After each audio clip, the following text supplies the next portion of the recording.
এই বললেন যে ব্যক্তি রাত্রিবেলায় সূরাতুল মুলক তেলাওয়াত করবে তার কবরের আযাব হবে না।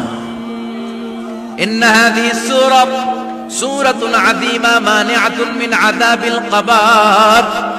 এই সূরাটা এমন সূরা, সাধারণ কোন সূরা না। এই সূরাতুল মুলক যে রাত্রিবেলায় তেলাওয়াত করবে তার কবরের আযাব থেকে তারে বাঁচিয়ে দিবে কে? নাম্বার 1 ফাজিলাত স্ট্যাটাস মনে থাকবে তো। 2 নাম্বার স্ট্যাটাস শাফাআত লি সাহিবিহা।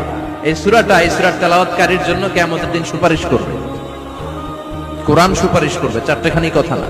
কোরআন যদি আপনার বিরুদ্ধে দাঁড়ায় আপনার জান্নাত ক্যান্সেল, আর কোরআন যদি আপনার ব্যাপারে আল্লাহর কাছে রেকমেন্ডেশন করে জান্নাত আপনার জন্য ওয়াজিব করে দিবে কে?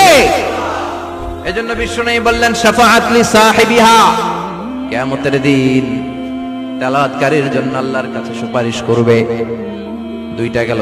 3 নাম্বার বিশ্বনবী বললেন খাসামাত আন সাহিবিহা। এই সূরাটা কিয়ামতের দিন এই সূরার তেলাওয়াতকারীর পক্ষ নিয়ে আল্লাহর সাথে ঝগড়া করা শুরু করে দিবে। আল্লাহর সাথে ডিবেট করবে, ঝগড়া করবে, যতক্ষণ না হাত্তা আদখালাহুল্লাহুল জান্নাহ। হাদিসের টেক্সট হচ্ছে যে যতক্ষণ না আল্লাহ তাআলা তাকে জান্নাতে না ঢুকায় ততক্ষণ ওই সূরার তেলাওয়াতকারীর পক্ষ নিয়ে আল্লাহর সাথে বিতর্ক, ঝগড়া, তর্ক চলতেই থাকবে। সুবহানাল্লাহ। আরো আস্তে বলেন।